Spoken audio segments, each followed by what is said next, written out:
నమస్కారం. ఈరోజు మనతో పాటు ఉన్నారు real estate expert Mohan Babu గారు. మాట్లాడదాం. సార్ నమస్కారం. నమస్కారం సార్, రియల్ ఎస్టేట్ రంగంలోకి కొత్తగా వచ్చిన అసోసియేట్స్ అంటే వాళ్ళ టాకింగ్ పవర్ వల్లనో లేకపోతే ఆ ప్రాజెక్ట్ని కరెక్ట్గా ఈ కస్టమర్కి ఎక్స్ప్లెయిన్ చేయలేకపోవడం వల్లనో దేనికో ఒక దాని వల్ల వాళ్ళు బ్యాక్ స్టెప్ అనేది ఆ పర్టికులర్ ప్రాజెక్ట్లో సక్సెస్ అవ్వకపోవడం అనేది జరుగుతూ ఉంటుంది. మరి అండ్ ఇంకా ఇంకా ఏం రీజన్స్ అంటారు? అండ్ పర్టికులర్ టైంలో ఆ పర్సన్ ఎలా డెవలప్ చేసుకోవచ్చు అంటారు తన మాటల్ని? ఓకే, గుడ్ క్వశ్చన్ అండి. సో మన రియల్ ఎస్టేట్లో వచ్చిన వాళ్ళకి ఏంటంటే ఇనిషియల్ స్టేజ్ వాళ్ళకి సో వాళ్ళు ఏంటంటే వచ్చిన తర్వాత వాళ్ళకి ఇష్టమైన రీతిలో చేయడం జరుగుతుంది అన్నట్టు. అంటే మొదటగా ఏంటంటే ఫస్ట్ మనం ఒక వాళ్ళ యొక్క నాలెడ్జ్ కావచ్చు, వాళ్ళ కంపెనీకి సంబంధించింది డీటెయిల్గా తెలుసుకోవాలి. అంటే మనము ఇచ్చే ప్రజెంటేషన్ కూడా ఎలా ఉండాలంటే ఒక కస్టమర్ దగ్గరికి వెళ్ళిన తర్వాత ఇప్పుడు మనం ఒక హోటల్కి వెళ్తామండి. సో మనకు ఇష్టమైన మెనూ ఉన్నప్పుడు మనకు ఏదైనా ఒక ఆర్డర్ చేసుకుని తినగలుగుతాము. కానీ మనము ఏదైతే ఉంటుందో వాళ్ళకి మనకు బేరరు చెప్పింది కాకుండా అంటే తిక్కగా అక్కడ ఉన్నా అనుకోండి, ఆటోమేటిక్గా ఆ కస్టమర్ అక్కడ చిరగ్గా లేచి వెళ్ళిపోతాడు. అదేవిధంగా మనం కూడా ఏంటంటే కస్టమర్ యొక్క అభిరుచి ఏంటి, అతను ఏంటి, అతని బడ్జెట్ అది ఏంటి. ఇప్పుడు మనకి ఏంటంటే అతను అంటే ఏ రకంగా చూస్తున్నాడు, ఇన్వెస్ట్మెంట్ మోడ్లో చూస్తున్నాడా, అంటే ఒక లాంగ్ టర్మ్లో చూస్తున్నాడా, షార్ట్ టర్మ్లో చూస్తున్నారా.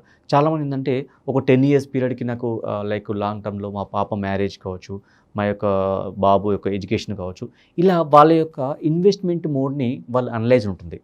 ఫస్ట్ దానికి సంబంధించిన విషయాలు మనం తెలుసుకోగలగాలి. అంటే కస్టమర్తోని మనం ఎంత ఓపెన్ ఎండ్ క్వశ్చన్స్ చేస్తే అప్పుడు ఏంటంటే ఆటోమేటిక్గా ఆ కస్టమర్ యొక్క నాడి తెలుస్తుంది. అంటే అతనికి ఎగ్జాక్ట్లీ ఏ ఏరియాలు తీసుకుందాం అనుకుంటున్నాడు, ఎన్నాళ్ళ పాటు మన దగ్గర ఇన్వెస్ట్మెంట్ చేద్దాం అనుకుంటున్నాడు. సో అదేవిధంగా ఎంత బడ్జెటైజ్లో అతనికి కావాలి. ఫర్ ఎగ్జాంపుల్ మనము ఇచ్చే బడ్జెటైజ్ ఎక్కువ ఉన్నది అనుకోండి, కస్టమర్ ఫీల్ అవుతాడు అంటే కరెక్ట్గా ఓపెన్ అప్ అవ్వలేడు. లైక్ ఈ ఫీల్స్ దట్ అంటే ఏదో సమ్ ఇన్కన్వీనియన్స్ ఫీల్ అయిపోయి ఓకేనండి నెక్స్ట్ టైం చూద్దాంలే, మళ్ళీ చూద్దాంలే, ఇలా ఏంటంటే కొన్ని వర్డ్స్ వాళ్ళు చెప్తూ ఉంటారు. అక్కడ మనకు అర్థమైపోతుంది మరి I will get back to you. So ఇలాంటి కొన్ని వర్డ్స్ కస్టమర్ దగ్గర నుంచి వస్తూ ఉంటాయి. అప్పుడు ఏంటంటే మనం తెలుసుకోగలగాలి, ఓకే కస్టమర్ యొక్క నీడ్ని మనం ఫుల్ఫిల్ చేస్తున్నామా, సో అతని యొక్క రిక్వైర్మెంట్కి సంబంధించింది మన ప్రాజెక్ట్లో ఉన్నాయా. అప్పుడు ఏంటంటే మనం కొన్ని క్వశ్చన్స్ వేయాలి అతనికి. సార్ మీకు ఒక కంఫర్టేనా, ఈ బడ్జెట్లో మీరు అనుకుంటున్నారా, ఇంకా ఏమైనా చూస్తున్నారా, ప్లస్ ఆ ఏరియాలో ఉన్న డెవలప్మెంట్స్ గురించి చెప్పాలి. ఫర్ ఎగ్జాంపుల్ ఆ ఏరియాలో ఒక డెవలప్మెంట్ ఒక ప్రాజెక్ట్ వచ్చిందండి, ఆ ప్రాజెక్టు ఎప్పుడు డెవలప్మెంట్ కాబోతుంది, దానివల్ల ఎంప్లాయ్మెంట్స్ ఎంత రాబోతున్నారు, ప్లస్ ఆ ఏరియా ఒక జియోగ్రఫికల్ ఎంత డెవలప్ కాబోతుంది. ఇలాంటి వాళ్ళకి కస్టమర్స్ కనుక నాలెడ్జ్ ఇస్తే అప్పుడు ఏంటంటే కస్టమర్ దగ్గర నుంచి ఓపెన్ అప్ అవుతారు.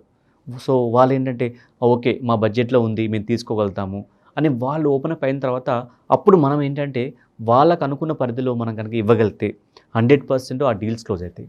Right sir. And real estate రంగంలోకి రావాలి అనుకున్న వాళ్ళకి ఎలాంటి బేసిక్ నాలెడ్జ్ ఉండాలి అంటారు? అండ్ మీరు ఏమైనా ట్రైనింగ్ ఇస్తారా? ఇస్తే ఎలాంటి ట్రైనింగ్ ఇస్తున్నారు వాళ్ళకి? సో ఇనీషియల్గా ఫస్ట్ రియల్ ఎస్టేట్ రావాలి అంటే కనుక వాళ్ళకి కావాల్సింది ఫస్ట్ పేషెన్స్, ఓపిక ఉండాలండి. అదేవిధంగా డబ్బు సంపాదించిన కోరిక ఉండాలి. నెక్స్ట్ అదేవిధంగా మనం ఏంటంటే ఒక బర్నింగ్ డిజైర్, అంటే ప్రతిదీ కానీ మనము ఒక ఫీల్డ్కి వచ్చామంటే కనుక ఖచ్చితంగా మనము కొన్నాళ్ళ పాటు మనం పేషెన్స్గా ఉండాలి. అంటే ఈరోజు వచ్చాను అంటే కనుక ఇమ్మీడియట్లీ రిజల్ట్ ఎక్స్పెక్టేషన్ కాదు. ఫస్ట్ బేసిక్స్ అనేది మనము స్ట్రాంగ్గా, ఎంత మన బేసిక్స్ స్ట్రాంగ్గా ఉంటే ఆటోమేటిక్గా మన యొక్క హౌస్ కావచ్చు, మన యొక్క ఆ పిల్లర్స్ అనేది చాలా స్ట్రాంగ్గా ఉంటాయి. సో దాని కొరకు ఏంటంటే మేము ఇనీషియల్గా వచ్చిన వాళ్ళకి మా దగ్గర ప్రతి ఎవ్రీ సాటర్డే అనేది మేము ఒక సెషన్ తీసుకుంటాము, ఒక ట్రైనింగ్ తీసుకుంటాం. సో ఆ ట్రైనింగ్ వల్ల ఏంటంటే ఆల్మోస్ట్ మీకు ఏవైతే డౌట్స్ ఉంటాయో, సో అంటే కొత్తగా వచ్చిన వాళ్ళకి ఏంటంటే కొంచెం టర్న్ అనేది ఉంటుంది.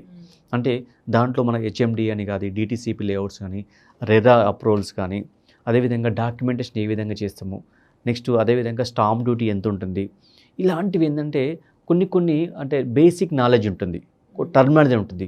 మనం ఎప్పుడే కానీ ఇప్పుడు మనం చూస్తే కనుక డాక్టర్ ప్రిస్క్రిప్షన్ రాస్తారు, అది ఎవరికి మనకు తెలియదు, ఓన్లీ మెడికల్ షాప్ వాళ్ళకి డాక్టర్ తెలుస్తుంది, అంతేనా. సో ఒక టర్మ్ అనేది ఉంటుంది వాళ్ళకి. సో అదేవిధంగా రియల్ ఎస్టేట్లో కూడా ఏంటంటే ఒక టర్మ్ అనేది ఉంటుంది మనకు. సో ఫస్ట్ ఇనీషియల్గా వచ్చిన వాళ్ళకి ఆ టర్మ్ అనేది ఫస్ట్ వాళ్ళ అవగాహన తీసుకోవాలి. సో ఏంటి ఆ బేసిక్ నాలెడ్జ్ మన కస్టమర్ దగ్గరికి వెళ్ళినప్పుడు ఏంటంటే మనము ఏదైతే ఉంటుందో మన నాలెడ్జ్ అనేది కస్టమర్ ఎప్పుడు అప్పుడు టెస్ట్ చేస్తూ ఉంటాడు. సో ఏ విధంగా నాలెడ్జ్ ఉంది, సో దాంట్లో ఏంటంటే మన నాలెడ్జ్ని వాళ్ళు టెస్ట్ చేసినప్పుడు ఖచ్చితంగా మనం కూడా ఏంటంటే ఇనీషియల్గా చాలా స్ట్రాంగ్గా ఉండాలి. సో దానికి మనం ట్రైనింగ్స్ ఇస్తాము, ఆ ట్రైనింగ్ తీసుకోవాలి. అదేవిధంగా సీనియర్స్ సపోర్ట్ తీసుకోండి. సో ఇనీషియల్గా అంటే కొంతవరకు మీరు గ్రోనప్ అయ్యేంత వరకు కూడా మేము హ్యాండ్ హోల్డింగ్గా మీకు తీసుకెళ్ళేసి ఈవెన్ సైట్ విజిటింగ్ కావచ్చు, అదేవిధంగా ఉన్న డెవలప్మెంట్స్ కావచ్చు, ప్రాక్టికల్గా చూపించడం జరుగుతుందండి. Okay. Thank you so much sir. Thank you అండి.